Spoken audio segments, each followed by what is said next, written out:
on, veterans, military service members, transitioning service members? Thank you so much for tuning in to another episode of the Veterans Claim Servants podcast, the Off the Battlefield podcast. More specifically, thank you for tuning in, and more importantly, thank you for your service. Today, we're going to be talking about how long must I wait after my compensation and pension exam. It is frustrating waiting. You go to your CMP exam administered by QTC, Optum, or VES, and then you're thinking, what else is next? What else do I do next? Why am I just waiting? How much longer is this going to wait or take? And as of today, I'd like to give you an up-to-date status where the VA is with things and about how long people are typically waiting, veterans are waiting for their claims to come back, and to be adjudicated and to be finalized, right? So before we get going any further, make sure that you like, subscribe, comment, hit the notification bell, share this out with a fellow veteran if you think that this will help them. We are veterans serving veterans, and we just want to make sure that you get the information that you need so that you can get the information, the resources, the benefits, the whole 9 yards, everything that you deserve. We want you to get honestly, integrally, and rightfully so. And we really hope that this channel is an awesome resource for you. I am a veteran. We are veterans serving veterans. And again, thank you for your service. I cannot thank you enough. So without further ado, let's go on and let's get started with this, and let's get right into this, because I hate taking forever for people to get into things. I want to know, how long does it take to get my rating after I've completed my CMP exam for whatever disability claims that I've submitted. Right now, right, you can expect to get a VA rating decision within about 90 to 120 calendar days, could be upwards to 150 calendar days. Again, it depends on how many claims you have submitted. The more claims, the more compensation and pension exams you have, and that may delay things because there may not be providers available at that time. Although you are likely to be scheduled for a CMP exam within the first 30 calendar days, you can't bank on that because it depends on the backlog, right? But pretty much the rating process after the exam is currently what I would say the longest part of the VA claim process. So it's really important to zero in and to focus on the timeline can vary based on several factors, right? And so what are those? Number one, CMP examiner's documentation, okay? Was your CMP examination thorough? Did they give the rater what they need? And I'm going to say this a lot. There's high turnover. Providers are coming and going as well too. That's why sometimes it's a long wait to get your compensation and pension exam, because the whole system is overloaded and backlogged, and QTC, Optum, and VES are looking for examiners to adjudicate or to rate your claim, or to fill out your DBQs rather, excuse me. But the CMP examiner's documentation may not be up to par, and the rater may get it back and they may go, this is not up to snuff. So the accuracy and completeness of the CMP examiner's documentation can absolutely impact the ability of the VA rater to review and also to adjudicate or rate your claim, right? The next thing is how backed up is the regional office workload as well too, right? There are people coming and going. 38 CFR, if you've only been looking at it, if you're a rater and you got to go through that and make sure that everything is dress in a veteran's claim, right? It could take a little bit. So the current workload and the speed of the VA raters or adjudicators at the regional office handling your claim can cause delays, right? And in this description of this video, I will put basically some data so that you can track the backlog data by state, right? So you can check that out. And sometimes if your regional office is backed up, let's say you're in Florida, it goes to the St. Petersburg regional office. It could go out to Los Angeles, or it could go out to Phoenix. It just depends. Whatever they got to do to kind of get that claim done, it does happen that way. But again, it depends on the workload and stuff like that, right? And then the other thing is, how many claims did you file for in the claim complexity? The more complex that your claim can be, the longer that it can take, right? If it's just one thing, like you're 30% for PTSD and we're just doing a simple PTSD increase, right? Because it's gotten worse. I think the question that you need to ask yourself is, have I been getting treatment for my PTSD? Have Has it gotten worse? Has it actually gotten worse than 30%? You need to read that criteria. You need to be educated on that. And if it's just one claim, that can fly through pretty quick. People have had it done in 7 to 14 days. They've had decisions come back. It's kind of went through the automated decision process at the rating offices and just went right through, or somebody's came with an outside medical opinion, DBQ, disability benefits questionnaire. They went to a board certified psychiatrist or psychologist, and then your treatment matched up with what that board certified psychiatrist or psychologist was saying, and it went right through, but now look, if you have a back claim, that you're going to be rated off of your range of motion. And if it's your mental health, then you got to go to a psychologist, so it may take a little bit, because it may take a little bit of time for QTC Optum or VES, Veterans Evaluation Services, to find a psychologist, or maybe the musculoskeletal or the back doctor is just not, or the physician is just not available in their, in the area, and maybe you can't travel so far because you don't drive. So claim complexity is another reason why it can take your claim quite a bit, quite long. It just depends on how many claims that you have in. The more claims that you have in, most of the time, rule of thumb is it could take a little bit longer for them to adjudicate your claim, because remember, they are getting slammed with claims every single day.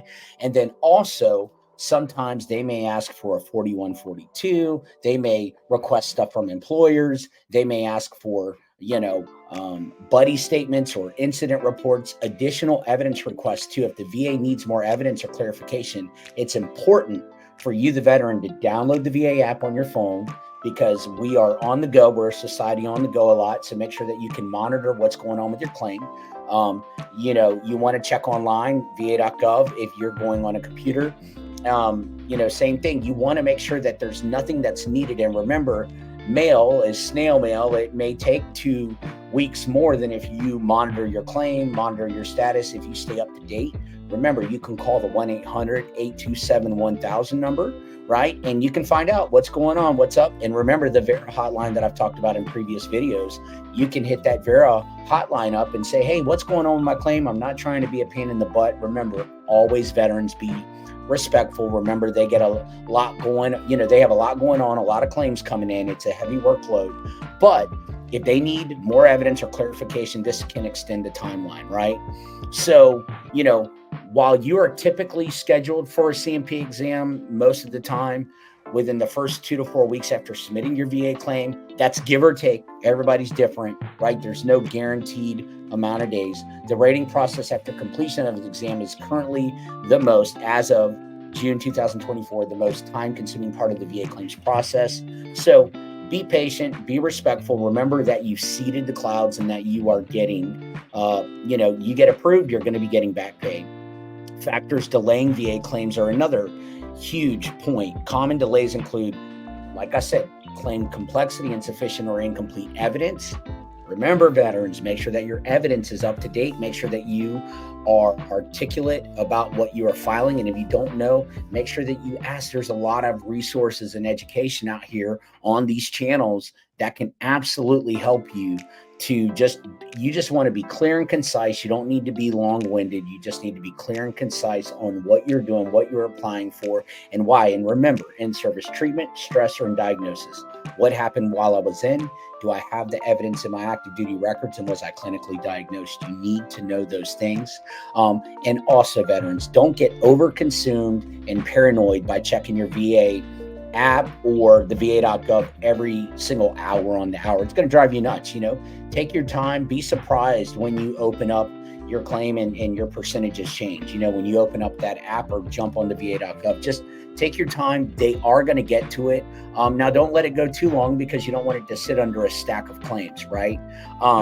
But like I said, common delays include claim complexity, insufficient or incomplete evidence, detailed documentation needs from the compensation and pension exams or from the examiners, and high workload at the regional offices, to include, high turnover, people coming and going, speed of the raters, and additional evidence requests from the VA. And again, you are your best advocate. You can be proactive, veterans. Be proactive. You can help the VA approve your claim faster by providing all necessary evidence up front. We just want to make sure that you do that you are absolutely your best advocate. You know best what happened to you. So make sure that you're on top of it. Make sure that you don't just throw sand up in the air and see where it falls, okay? As I call it. Right now, you can expect to receive a VA rating within 90 to 120, 150-ish days, depending on the complexity. And it could go longer if it's very, very complex and you've got 13 claims in for an initial claim, okay? And remember, it's calendar days as well, too, not necessarily weekends. Those don't really count. You may have holidays in between. You need to be understanding of that, too. But if it's been longer than 120, 130 calendar days, I'm telling you, make sure that you call the 1-800-827-1000 number and speak to a VA representative or the VERA hotline. That number and the VERA link is in the description of this video, okay? So, veterans, I just want you to know that. I want you to be patient. Claim complexity is very important because multiple conditions involve multiple conditions, and secondary conditions can take longer to review and decide, okay? Because they got to look at the proof, they got to look and see if you've been treated, and all of those things. So whatever you're doing, I always say this, best thing that you can do is make sure that everything is front loaded on the front end. Make sure that all the evidence you're presenting is correct and right and up front and everything that you can possibly give them, so that you've done everything on your part. And I'm telling you, 95% of the time, if you do that, you're going to end up with results with more positive than negative results on the back end once the VA adjudicates your claim. I am not giving the VA any slack that they mess up. There's bad rating decision letters, all of that stuff. And again, if something comes back and it's wrong and they've made errors, take note of those errors and you need to file a higher level review. And if you just don't have enough evidence and they say you don't have enough evidence and you get a favorable finding, then you know what you need to do. Hey, okay, he was diagnosed. Here's a favorable finding. It was in his records. He hurt his back, or he did see a mental health doctor in 1995. However, it's 2024 and there was no up-to-date treatment. You need up-to-date treatment. Make sure that you complain, treatment, and then you're going to need an access letter. You need to link that together back to 1995, okay? Right? And look, Dr. Lopez, Dr. Prashant, their contact information is in the description of this video. Reach out. We can get you in contact with doctors that are not going to screw you over, that are not going to just take your money from you and write some junk and throw it up. They're not going to do that. The doctors are very reputable. They're a safe place to go to. So if you need anything, reach out to info@veteransclaimservice.com and we'll just put you or give you the email and the direction that you need to go to reach out to those doctors. That's what they're here for. So again, that is why VA claims are taking so long right now, and I'm going to leave you with 3 reasons why they're taking so long too. Sharp rise in the VA claim submissions, staffing problems. I'm telling you, they're having trouble recruiting and retaining quality talent and people that know what they are doing, especially among the VSRs and the RVSRs, right? Key personnel who adjudicate your claim. They are making progress, but their staffing issues have been a problem for some years now. And the broken systems and outdated technology, they are implementing some new technology and things like that, but the systems are broken and outdated, especially the VBM, the Veterans Benefit Management System, the VBMS, as it's known, which is the primary system VA personnel use to review and adjudicate your disability claim. Veterans, be patient. Reach out if you need some positivity. It's fine. Stay encouraged, get around in community. Join us on Wednesdays. There's a VCS Unity Hour that we have. The link will be in the description of this video. It's online. We are veterans that are just positive and, uplifting to one another. And that's what we want to do to keep you going. And don't quit. Don't give up. I always want to tell you that because you'll be in the same position that you were that whenever you first started, and there was a reason why you started to do your claim, okay?